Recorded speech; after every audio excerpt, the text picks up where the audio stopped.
क्या आपने कभी सोचा है कि जब किसी व्यक्ति का अंतिम संस्कार होता है, चिता जलती है, आग धीरे धीरे शरीर को राख में बदल देती है, तो उस समय आत्मा के साथ क्या होता है? क्या सच में ऐसा होता है कि चिता जलने के बाद लगभग 1 घंटे तक आत्मा शमशान में ही खड़ी रहती है? ये सवाल सदियों से लोगों के मन में घूमता आया है और अलग अलग धर्मों, ग्रंथों और लोक मान्यताओं में इसके अलग अलग जवाब मिलते हैं। कहते हैं कि इंसान सिर्फ शरीर नहीं है, फिर तो एक साधन है, एक वाहन है और आत्मा उसका चालक। जब तक शरीर काम करता है, आत्मा उसमें रहती है, लेकिन जैसे ही शरीर अपनी अंतिम अवस्था में पहुंचता है, आत्मा उस शरीर को छोड़ देती है। पर क्या आत्मा तुरंत कहीं चली जाती है या कुछ समय तक वहीं आसपास रहती है? हिंदू धर्म के कई ग्रंथों में, खासकर गरुड़ पुराण में, मृत्यु के बाद की स्थिति का विस्तार से वर्णन मिलता है। इन मान्यताओं के अनुसार जब किसी व्यक्ति की मृत्यु होती है तो उसकी आत्मा तुरंत पूरी तरह से मुक्त नहीं हो जाती। वह कुछ समय तक अपने शरीर और अपने आसपास के माहौल से जुड़ी रहती है। ऐसा माना जाता है कि आत्मा को यह समझने में थोड़ा समय लगता है कि उसका शरीर अब नहीं रहा। जब चिता को आग दी जाती है तो वो क्षण बहुत महत्वपूर्ण माना जाता है। उस समय आत्मा अपने ही शरीर को जलते हुए देखती है। अनुभव उसके लिए बहुत विचित्र होता है, क्योंकि वह पहली बार खुद को शरीर से अलग देख रही होती है। कई लोक कथाओं में कहा जाता है कि आत्मा उस समय अपने परिवार वालों के आसपास भी घूमती है, उन्हें देखती है, उनकी भावनाओं को महसूस करती है, लेकिन उनसे संपर्क नहीं कर पाती। बात आती है उस मान्यता की कि चिता जलने के बाद 1 घंटे तक आत्मा शमशान में ही रहती है। इस बात का सीधा वैज्ञानिक प्रमाण तो नहीं है, लेकिन धार्मिक और आध्यात्मिक दृष्टिकोण से इसे समझने की कोशिश की जा सकती है। कुछ विद्वानों का मानना है कि मृत्यु के तुरंत बाद आत्मा एक संक्रमण अवस्था में होती है। यह अवस्था ना पूरी तरह इस दुनिया की होती है, ना पूरी तरह किसी दूसरी दुनिया की। इस समय आत्मा अपने पुराने जीवन से जुड़ी हुई होती है, उसकी यादें, उसका शरीर, उसके रिश्ते। जब चिता जलती है और शरीर पूरी तरह नष्ट हो जाता है, तब धीरे धीरे आत्मा को यह एहसास होता है कि अब उसका इस शरीर से कोई संबंध नहीं रहा। इस प्रक्रिया में कुछ समय लगता है और यही समय शायद वह अवधि हो सकती है जिसे लोग 1 घंटे तक आत्मा का शमशान में रहना कहते हैं। कुछ लोग यह भी मानते हैं कि शमशान एक ऐसा स्थान होता है जहां जीवन और मृत्यु के बीच की दूरी बहुत कम हो जाती है। वहां की ऊर्जा, वहां का वातावरण, सब कुछ अलग होता है। इसलिए आत्मा को उस जगह से तुरंत अलग होना आसान नहीं होता। वह कुछ समय तक वहीं रुकती है, जैसे कोई व्यक्ति अपने पुराने घर को छोड़ने से पहले आखिरी बार उसे देखता है। कई लोगों ने ऐसे अनुभव भी बताए हैं जहां उन्होंने शमशान में अजीब सी उपस्थिति महसूस की है, जैसे कोई उन्हें देख रहा हो या आसपास कोई अनदेखी शक्ति हो। हालांकि इन अनुभवों को वैज्ञानिक रूप से साबित नहीं किया जा सकता, लेकिन इन्हें पूरी तरह नकारा भी नहीं जा सकता, क्योंकि ये लोगों के व्यक्तिगत अनुभव होते हैं। अब एक और पहलू भी है, मनोवैज्ञानिक पहलू। जब हम किसी अपने को खो देते हैं तो हमारा मन उस घटना को समझने की कोशिश करता है। हम यह मानना चाहते हैं कि वह व्यक्ति अभी भी कहीं आसपास है। भावना हमें सांत्वना देती है, इसलिए आत्मा शमशान में खड़ी रहती है। जैसी मान्यताएं हमारे मन को यह विश्वास दिलाती हैं कि हमारा अपना अभी पूरी तरह गया नहीं है, वह कुछ समय तक हमारे पास ही था। अगर हम वैज्ञानिक नजरिए से देखें तो विज्ञान आत्मा के अस्तित्व को वैसे स्वीकार नहीं करता जैसे धर्म करता है।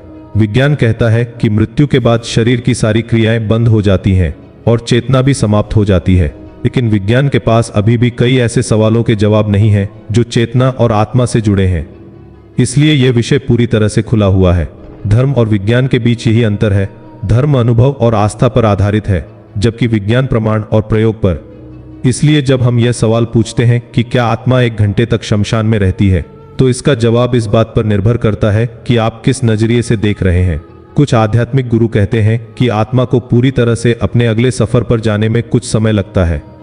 इस दौरान वह अपने पुराने शरीर और जीवन से जुड़ी रहती है। इसलिए अंतिम संस्कार के समय शांति, मंत्र और प्रार्थना का बहुत महत्व होता है।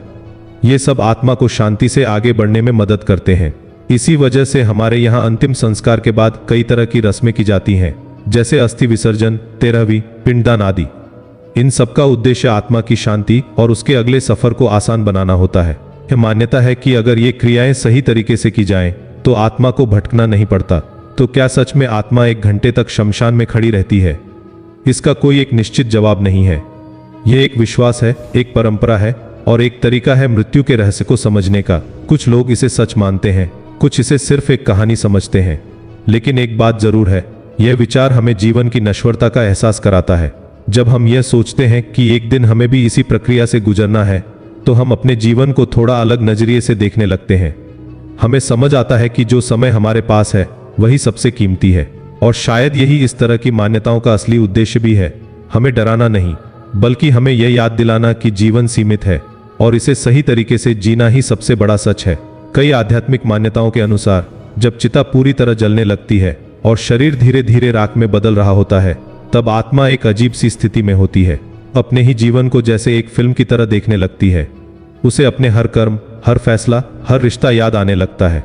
ऐसा कहा जाता है कि यह वह क्षण होता है जब आत्मा अपने पूरे जीवन का हिसाब खुद ही देखने लगती है। गरुड़ पुराण में वर्णन मिलता है कि मृत्यु के बाद आत्मा तुरंत किसी दूसरी दुनिया में नहीं पहुंचती, बल्कि एक सूक्ष्म शरीर में प्रवेश करती है। यह सूक्ष्म शरीर उसे देखने, समझने और महसूस करने की क्षमता देता है, लेकिन वह भौतिक दुनिया में हस्तक्षेप नहीं कर सकती।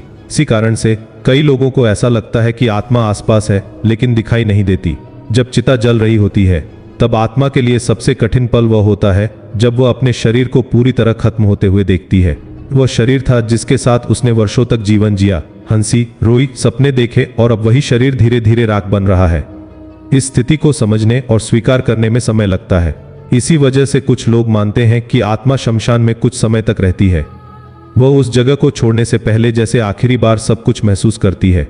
कई परंपराओं में यह भी कहा गया है कि जब तक चिता की अग्नि शांत नहीं हो जाती, आत्मा पूरी तरह से आगे नहीं बढ़ती। अब सोचने वाली बात यह है कि 1 घंटा ही क्यों कहा जाता है, क्यों नहीं आधा घंटा या 2 घंटे? इसका जवाब सीधा नहीं है। दरअसल यह समय एक प्रतीक भी हो सकता है, एक ऐसी अवधि जो यह दर्शाती है कि आत्मा को अपने शरीर से अलग होने और स्थिति को समझने में थोड़ा समय लगता है। अलग अलग जगहों पर यह समय अलग अलग बताया गया है, लेकिन 1 घंटा एक आम मान्यता बन गई है। कुछ विद्वान ये भी कहते हैं कि यह मान्यता लोगों को शमशान में ज्यादा देर तक रुकने से रोकने के लिए भी बनाई गई हो सकती है। पुराने समय में शमशान को एक संवेदनशील और रहस्यमय स्थान माना जाता था, जहां ज्यादा देर रुकना उचित नहीं समझा जाता था। इसलिए ऐसी कहानियां और मान्यताएं बनाई गई ताकि लोग जल्दी घर लौट जाएं। लेकिन इसके पीछे एक भावनात्मक सच्चाई भी छिपी हो सकती है। जब हम किसी अपने को खोते हैं तो हमारा मन उसे छोड़ नहीं पाता। हमें लगता है कि वह अभी भी हमारे आसपास है, हमें देख रहा है। आत्मा शमशान में खड़ी है। यह विचार हमारे दिल को यह सुकून देता है कि वह व्यक्ति पूरी तरह से हमसे दूर नहीं हुआ है। कुछ लोगों ने ऐसे अनुभव भी साझा किए हैं जो इस मान्यता को और गहरा बना देते हैं। किसी ने बताया कि उन्हें शमशान में अचानक ठंडी हवा का झोंका महसूस हुआ, या किसी ने कहा कि उन्हें लगा जैसे कोई उनके पास खड़ा है। ये अनुभव सच है या सिर्फ मन का भ्रम, यह कहना मुश्किल है, लेकिन ये कहानियां इस विश्वास को और मजबूत करती हैं। अगर हम इसे थोड़ा वैज्ञानिक दृष्टिकोण से देखें तो विज्ञान इन बातों को अलग तरह से समझाता है। विज्ञान के अनुसार जब व्यक्ति की मृत्यु होती है तो उसका मस्तिष्क काम करना बंद कर देता है और चेतना खत्म हो जाती है। शरीर सिर्फ एक जैविक संरचना रह जाता है जो धीरे धीरे विघटित हो जाती है। लेकिन यहाँ एक सवाल उठता है, चेतना आखिर है क्या? क्या यह सिर्फ मस्तिष्क की गतिविधि है या कुछ और भी? आज भी विज्ञान इस सवाल का पूरा जवाब नहीं दे पाया है। कुछ वैज्ञानिक मानते हैं कि चेतना एक जटिल प्रक्रिया है, लेकिन कुछ यह भी मानते हैं कि इसमें अभी बहुत कुछ समझना बाकी है। यही कारण है कि आत्मा जैसे विषय पूरी तरह से विज्ञान के दायरे में नहीं आते। ये विषय अनुभव, विश्वास और आध्यात्मिकता से जुड़े होते हैं। अब जरा सोचिए, अगर सच में आत्मा कुछ समय तक शमशान में रहती है तो वह क्या महसूस करती होगी? क्या उसे दुख होता होगा? क्या वह अपने परिवार को रोते हुए देखकर परेशान होती होगी, या फिर वह धीरे धीरे इस सच्चाई को स्वीकार कर रही होती है कि उसका समय इस दुनिया में पूरा हो चुका है? कई आध्यात्मिक गुरुओं का मानना है कि आत्मा उस समय किसी भी प्रकार के दुख या सुख से परे होती है, एक अलग ही अवस्था में होती है। एक ऐसी अवस्था जहां वह सिर्फ देखती है, समझती है और आगे बढ़ने की तैयारी करती है। इसलिए हमारे यहाँ अंतिम संस्कार के समय शांत वातावरण रखा जाता है, मंत्र पढ़े जाते हैं और प्रार्थना की जाती है। सब आत्मा को शांति देने और उसे सही दिशा में आगे बढ़ने में मदद करने के लिए किया जाता है। एक और दिलचस्प बात यह है कि अलग अलग धर्मों में मृत्यु के बाद की स्थिति को अलग अलग तरीके से समझाया गया है। कहीं आत्मा के तुरंत स्वर्ग या नरक जाने की बात होती है, तो कहीं पुनर्जन्म की। लेकिन लगभग हर परंपरा में एक बात समान है, मृत्यु के बाद एक संक्रमण काल होता है, एक ऐसा समय जब आत्मा अपनी पुरानी अवस्था से नई अवस्था में प्रवेश करती है। और शायद 1 घंटे तक शमशान में आत्मा का रहना इसी संक्रमण काल का एक प्रतीकात्मक रूप है। लेकिन हमें यह भी समझना चाहिए कि ये सब मान्यताएं हैं जिनका उद्देश्य हमें जीवन और मृत्यु के बारे में सोचने पर मजबूर करना है। हमें डराने के लिए नहीं है, बल्कि हमें यह समझाने के लिए है कि जीवन अनमोल है और हर पल की अपनी कीमत है। जब हम इस तरह की बातों के बारे में सोचते हैं तो हमें अपने जीवन की प्राथमिकताएं समझ में आने लगती हैं। में एहसास होता है कि जो झगड़े, जो गुस्सा, जो अहंकार हम अपने अंदर रखते हैं, उनका अंत में कोई महत्व नहीं होता। अंत में बचता है तो सिर्फ हमारे कर्म, हमारे रिश्ते और वो यादें जो हम दूसरों के दिलों में छोड़ जाते हैं। तो अगली बार जब आप इस सवाल के बारे में सोचें कि क्या आत्मा 1 घंटे तक शमशान में रहती है, तो इसे सिर्फ एक डरावनी कहानी की तरह मत देखिए। इसे एक ऐसे विचार की तरह देखिए जो आपको जीवन की सच्चाई के करीब ले जाता है। क्योंकि शायद असली सवाल यह नहीं है कि आत्मा कितनी देर शमशान में रहती है। कल्पना करो शमशान की वह जगह जहां कुछ देर पहले तक लोग रो रहे थे, आवाजें गूंज रही थीं, लकड़ियों के जलने की आवाज आ रही थी और अब धीरे धीरे सब शांत हो रहा है। लोग वापस जा चुके हैं, सिर्फ जलती हुई चिता की हल्की हल्की आंच बाकी है। हवा में धुआं घुल चुका है और उस सन्नाटे में जैसे कोई अनकहा सवाल तैर रहा है। कई आध्यात्मिक कथाओं में बताया गया है कि यह वही समय होता है जब आत्मा अपने अस्तित्व को सबसे गहराई से महसूस करती है। उसके पास कोई शरीर नहीं है, कोई पहचान नहीं है, सिर्फ एक चेतना है जो देख रही है, समझ रही है और धीरे धीरे स्वीकार कर रही है। कुछ मान्यताओं के अनुसार आत्मा इस दौरान अपने सबसे करीब के लोगों को आखिरी बार महसूस करने की कोशिश करती है। अपने घर की ओर भी आकर्षित हो सकती है, अपने प्रियजनों के पास जाने की कोशिश कर सकती है, लेकिन अब उसके और इस दुनिया के बीच एक अदृश्य दीवार खड़ी हो चुकी होती है। यही वह पल होता है जहां छोड़ना सबसे कठिन होता है। हम इंसान अपने जीवन में जितना भी मजबूत क्यों न बन जाएं, लेकिन जब बात अपनों की आती है तो हम टूट जाते हैं। यही भावना आत्मा के साथ भी जोड़ी जाती है कि वह भी अपने रिश्तों से जुड़ी होती है और उन्हें छोड़ने में समय लगता है, लेकिन धीरे धीरे एक बदलाव आता है। कहते हैं कि जैसे जैसे समय बीतता है, आत्मा के अंदर एक शांति आने लगती है। वह समझने लगती है कि यह अंत नहीं है, बल्कि एक नया आरंभ है। उसके लिए एक नया रास्ता खुल रहा है, चाहे वह पुनर्जन्म हो या किसी और लोक की यात्रा। और शायद यही वह क्षण होता है जब आत्मा शमशान से आगे बढ़ती है। 1 घंटा यह सिर्फ समय नहीं, बल्कि एक प्रतीक है उस परिवर्तन का, उस यात्रा का जो एक जीवन के अंत और एक नई शुरुआत के बीच होती है। लेकिन अब एक बहुत जरूरी बात, क्योंकि सच यही है, कोई भी इंसान यह नहीं जानता कि मृत्यु के बाद वास्तव में क्या होता है। हम सिर्फ अनुमान लगा सकते हैं, कहानियां बना सकते हैं या ग्रंथों के आधार पर विश्वास कर सकते हैं, लेकिन अंतिम सत्य क्या है, यह एक ऐसा रहस्य है जो आज भी अनसुलझा है। और शायद यही कारण है कि यह विषय इतना आकर्षक है, इतना रहस्यमय है।